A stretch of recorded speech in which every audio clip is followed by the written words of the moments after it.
الله الرحمن الرحيم.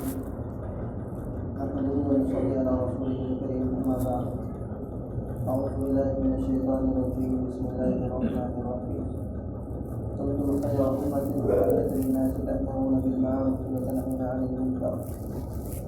صدق الله العظيم.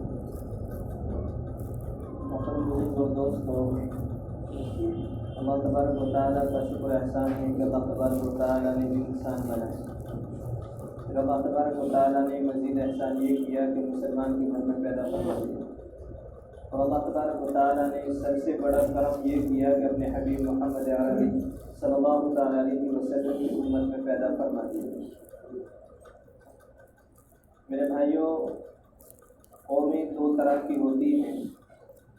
ایک قوم وہ ہے جس کا اجتماعی طور پر کوئی نسل عین ہو، اس کا کوئی ٹارگیٹ ہو کہ اس کو یہ کام کرنا ہے. ایک قوم وہ ہے جس کا ہر آدمی کا اپنا ایک نسل عین ہو، ہر آدمی کا اپنا ایک ٹارگیٹ ہو کہ مجھے اس کی ہر ایک کی الگ منزل ہو کہ مجھے یہاں پہنچنا ہے. بات کو ایک بار اور دہراتا ہوں. ایک قوم وہ ہے جن کا نسب العین، جن کا منزل اجتماعی طور پر یہ ہوتا ہے کہ مجھے یہاں یہ کام کرنا ہے. ان کا کوئی ٹارگیٹ، کوئی نسب العین، کوئی منزل ہوتی ہے. کچھ لوگوں کی کوئی منزل نہیں ہے کہ بس کچھ کا یہ ہے کہ میرا گھر اچھا ہو جائے، میرا کاروبار اچھا ہو جائے، میری ضروریات پوری ہو جائیں. کچھ لوگوں کا یہ منزل اور ان کا نسب العین ہوتا ہے. اور اللہ تبارک و تعالیٰ کا قانون اور اصول یہ ہے کہ اجتماعی طور پر وہ کوئی بھی انسان ہو، وہ کوئی بھی قوم ہو، وہ کسی بھی مذہب سے تعلق رکھتی ہو، وہ اجتماعی طور پر کوئی نسب العین بنا لیں گے، کوئی منزل بنا لیں گے تو اللہ تبارک و تعالیٰ ان کو اس تک کامیابی پہنچا دے گا. دو قومیں ایسی ہیں جنہوں نے اپنی منزل کو سامنے رکھ کر کے محنت کی ہے اور قریب وہ اپنی منزلوں تک پہنچ چکی ہے. ایک ہے یہودی.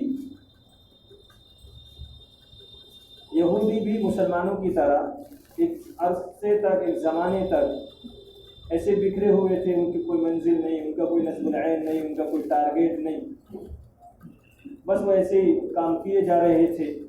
سوئٹزر لینڈ کے ہوٹل ہیزل میں ایک آدمی ہے، اس نے ایک میٹنگ بلائی اور اس میں اپنے قوم کے یعنی یہودیوں کو،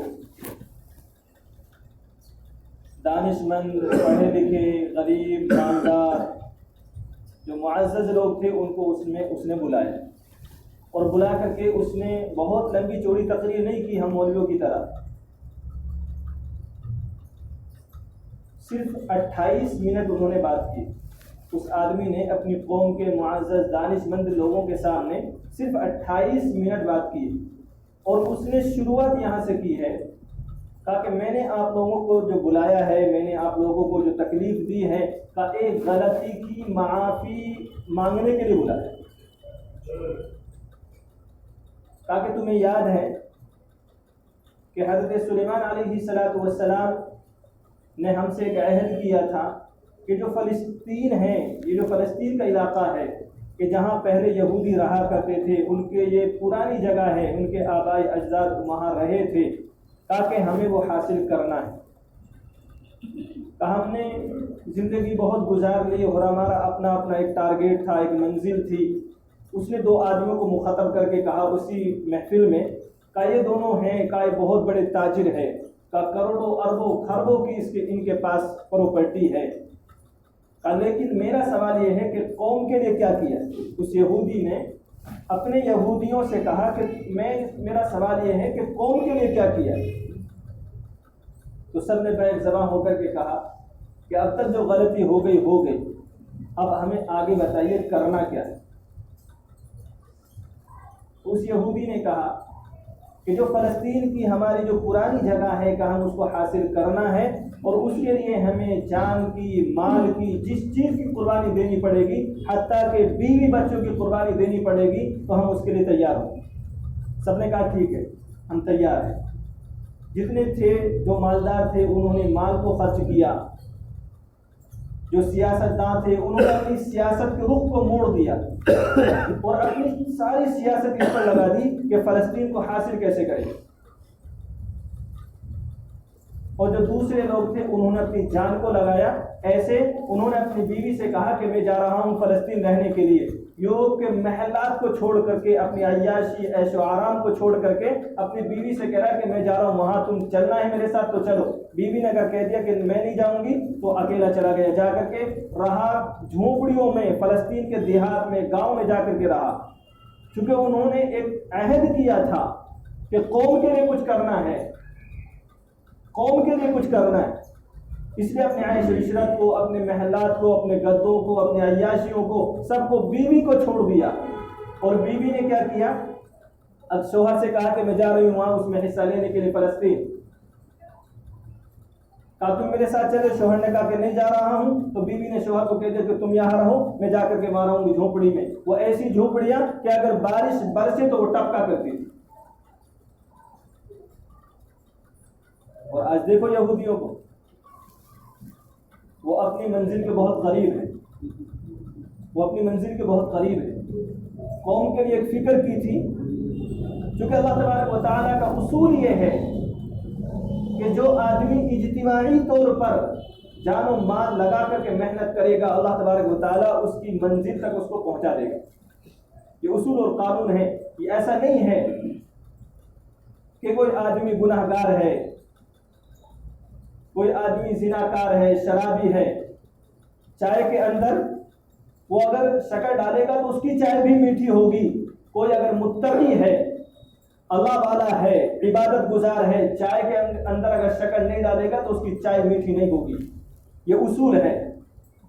انہوں نے قوم کے لیے محنت کی تو وہ اپنی منزل کے قریب ہے, منزل کو انہوں نے حاصل کر لیا ہے. دوسری قوم جس نے محنت کی اپنی قوم کے لیے, وہ ہیں ہمارے ہندوستان کے, اپنے ہندوستان کے. انہوں نے ایک میٹنگ کی اور ایک مشورہ کیا, اور مشورہ کرنے کے بعد یہ کہا کہ ہم ہندوستان کو اپنے رنگ میں رنگ دیں گے.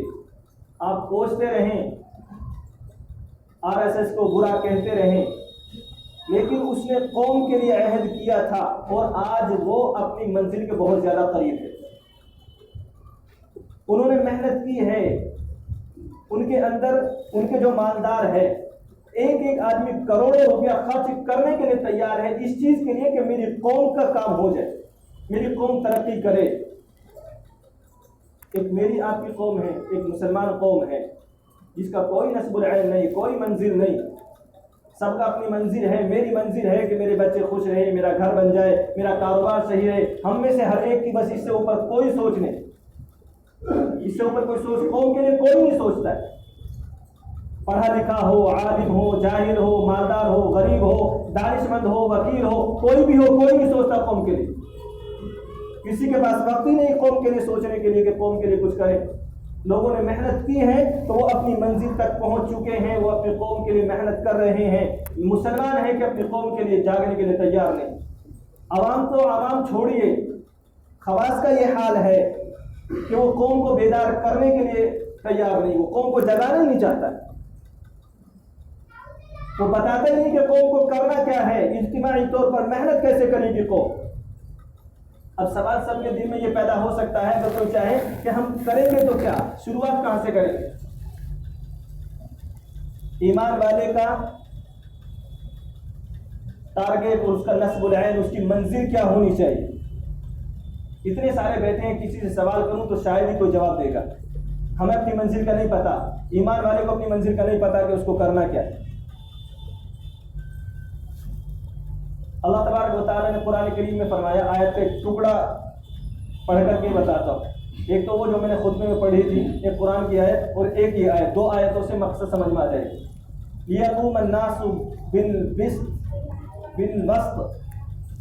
اللہ تبارک و تعالیٰ نے یہ مسلمان کوئی کہے کہ مسلمان کا کیا نصب العین ہے, اس کی منزل کیا ہے, کیا حکومت کرنا.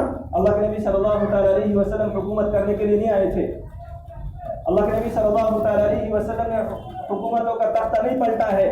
کہ ہم ہندوستان میں اپنی حکومت بنا لیں گے اور اسلامی ملک اس کو بنا دیں گے، یہ مسلمان کا نصب العین المنزل نہیں ہو سکتی ہے۔ یہ تو غیر الزام لگایا کرتے ہیں اللہ کے نبی صلی اللہ تعالیٰ علیہ وسلم پر۔ اگر ایک مسلمان کی بھی یہ سوچ ہو جائے تو پھر غیر اور مسلمان میں کوئی فرق نہیں رہے گا۔